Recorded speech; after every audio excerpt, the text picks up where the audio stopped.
voici encore une fois sur ce plateau de la Doxa Revival. Nous voulons vous présenter l'un des pasteurs des ministères Génération Joël, quelqu'un qui a eu à participer, à collaborer à côté du pasteur Michel Badi pour voir comment les choses avançaient. La personne qui a eu à participer aussi dans une des organisations ou dans quelques organisations de cette manifestation dénommée Doxa. L'homme de Dieu sur ces plateaux se nomme le pasteur Paul Moulongo. Pasteur, bonjour. Bonjour, bonjour pasteur. Vous allez bien, pasteur? Le Seigneur vous bénisse. Alléluia. Pasteur, je souhaite que vous puissiez vous présenter vous-même pendant une minute. Ok, bon, que dire? Je suis le pasteur Paul Moulongo, ministère Génération Joël, secteur Golfe Fosta. Nous venons à peine de commencer. Nous avons une année. Nous aurons une année le 5 juin prochain. Pas à peine commencé. Une année, c'est beaucoup, pasteur. Oui, oui, oui. Une année, c'est beaucoup. L'enfant d'une année essaie déjà de parler, essaie déjà de dire bonjour à papa, essaie de distinguer qui est le père, qui est la mère. Voilà, c'est notre pasteur. Ça fait combien de temps que vous avez eu à travailler au Bel Air? Vous pouvez estimer? Au Bel Air, je crois, je travaille ici depuis 2014, 2013, 2014, depuis 2014. Voilà, depuis 2013-2014. Donc, vous avez vraiment une expérience par rapport à la Doxa. Oui, oui. Même l'organisation. Oui, oui. Voilà.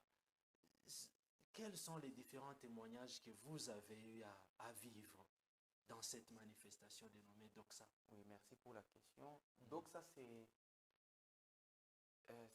un événement qui rassemble beaucoup de grâces.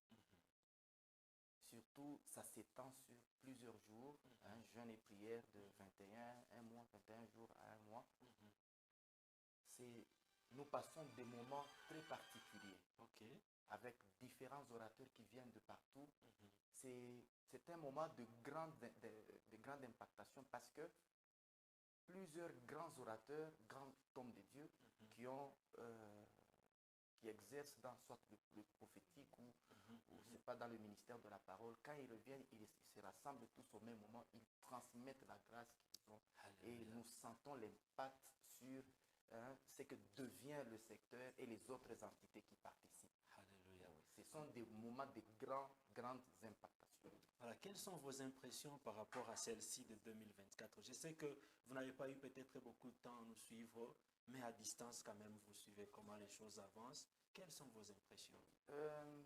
Chaque fois qu'on suit Doxa et on suit une autre activité Doxa, on sent que il y a un grand écart. Alléluia. Doxa de l'année passée et Doxa cette année, c'est très différent. Alléluia. On voit il y a une croissance numérique. Alléluia. Il y a aussi une croissance surtout spirituelle. Alléluia. Regardez d'abord de par la qualité des orateurs qui ont été sélectionnés. Vous sentez que c'est une pointure. Ce sont des orateurs de gros calibre. Quand ils viennent, ils transmettent Dieu et vous sentez l'impact. On ne peut pas comparer Doxa à autre chose. Chaque Doxa est différent du précédent. Alléluia. Le pasteur Paul Moulongo, il est pasteur. Comme on l'a dit, il est aussi enseignant de la parole, il est orateur.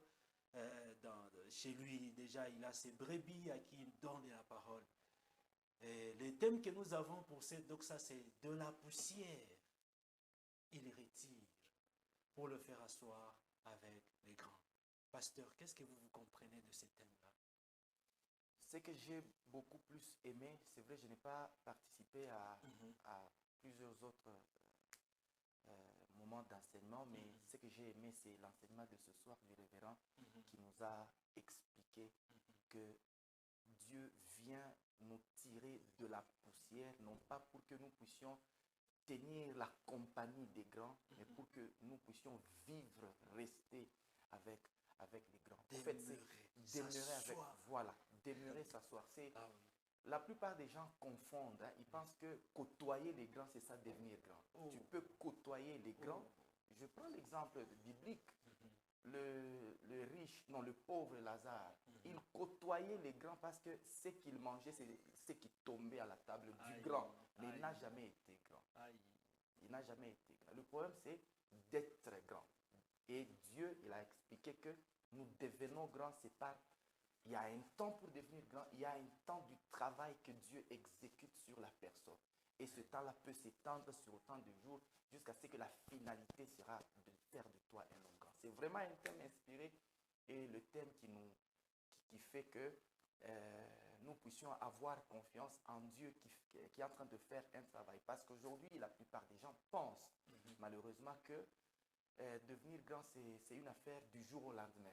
Il y a un travail, il y a les souffrances par lesquelles nous passons. Et c'est à l'issue de tout cela que la grandeur se manifeste, qui a commencé petit. Alléluia. Alléluia. J'ai aimé le visionnaire, notre Père, quand il a dit, il a parlé hier il a parlé de la persévérance, aujourd'hui il a parlé de la patience. J'aime aussi l'élément que vous avez soulevé là. Beaucoup de gens pensent que côtoyer les grands, c'est ça devenir grand. Une grosse erreur.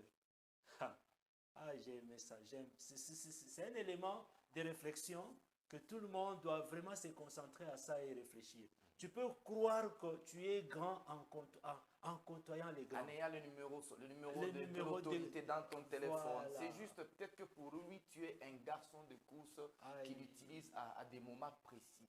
Mais devenir grand, c'est rester dans le cercle. Vous traitez d'égal à égal. C'est vraiment quelque chose que j'ai aimé quand le révérend dit, vous allez traiter d'égal à égal. Il n'y a pas un grand, il n'y a pas un petit. Quand il donne l'exemple de David Oyedepo qui jouait au tennis avec le président, on a posé la question à l'homme de Dieu, on lui dit, quelles sont tes impressions après que tu aies joué au tennis avec le président? Tu es content? Il lui dit, non, ce n'est pas moi qui suis content, c'est lui par contre. Donc c'est ça la grandeur. La grandeur, ce n'est pas la personne qui est en face, c'est ce que Dieu fait de toi. Et voilà, parce que la grandeur, ça envoie un champ magnétique à l'autre, un champ magnétique qui envoie le respect, qui impose le respect. Voilà, merci beaucoup. C'est le pasteur Freddy Moulongo, notre pasteur. Et Paul Moulongo, à ne pas confondre avec Freddy Moulongo, notre pasteur des ministères Génération Joël. Secteur Golfe Faustin. Secteur Golfe. On n'est pas loin, si vous arrivez au terminus Faustin, il y a ce qu'on appelle les lignes haute tension Manchinga. Vous traversez le poids lourd, vous prenez la partie en terre. Vous traversez juste après les lignes haute tension. La première avenue à gauche, il y a une station essence qu'on appelle station 40. 1, 2, 3, 4, 5e parcelle sur l'avenue là, Maïcha. C'est là que vous verrez un petit bâtiment. On a écrit ministère Génération Joël Golfe Faustin. Bientôt, il y aura une pancarte juste à l'entrée au niveau de la station. Voilà, merci beaucoup. C'est un ministère que l'homme de Dieu gère. Vous êtes du côté Golfe Faustin. N'hésitez pas de visiter. C'est chez nous aussi. N'hésitez pas de nous visiter au ministère Génération Joël Golfe Faustin. Pasteur, un dernier mot.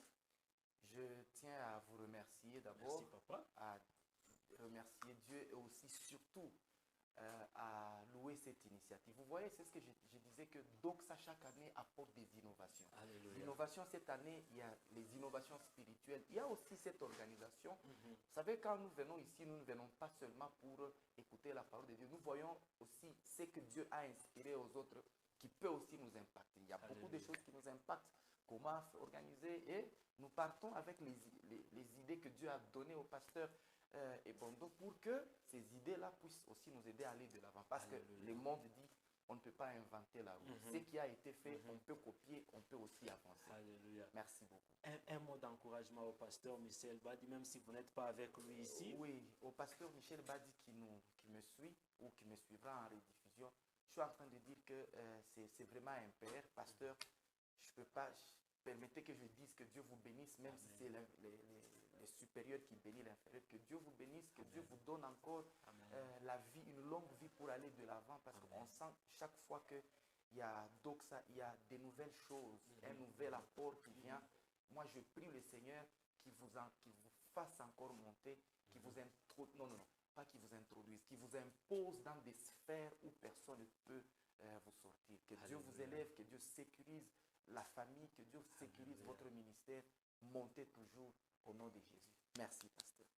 Voilà, c'est un père spirituel, c'est mon père. Ah oui, c'est le père spirituel. Oui. Voilà, le pasteur Michel Badi, il est le père spirituel du pasteur Paul Moulongo, le responsable du secteur Golfe Faustin Manchinga. Voilà, c'est le dernier mot de notre pasteur Paul Moulongo qui met fin à la journée d'aujourd'hui, qui est la 18e journée de la Doxa 2024. Et déjà demain, nous allons attaquer la 19e journée de la Doxa 2024. Et les dimanches, nous allons chuter avec l'homme de Dieu, l'adorateur, les pasteurs Joël Kaboué. Avec la compétition de la technique, comme d'habitude, nous n'allons pas finir sans toutefois dire merci au pasteur Michel Badi pour avoir écouté Dieu, pour avoir accepté la vision que le Seigneur lui avait donnée, celle d'organiser la Doxa ou les Doxa jusqu'aujourd'hui. Nous n'allons pas finir sans toutefois dire merci à mes collaborateurs, mes amis techniciens derrière la caméra, derrière l'ordinateur, le bien-aimé Rodolphe, le bien-aimé JMK, Jiré, Mélanie, et le berger Eric, vous tous et vous tous qui nous suivez, nous vous encourageons parce que c'est votre présence sur les médias sociaux qui nous encourage de vous envoyer les images de ces plateaux de la Doxa Revival. Que Dieu vous bénisse. Avec la compétition de la technique, nous mettons fin à la journée d'aujourd'hui. Merci.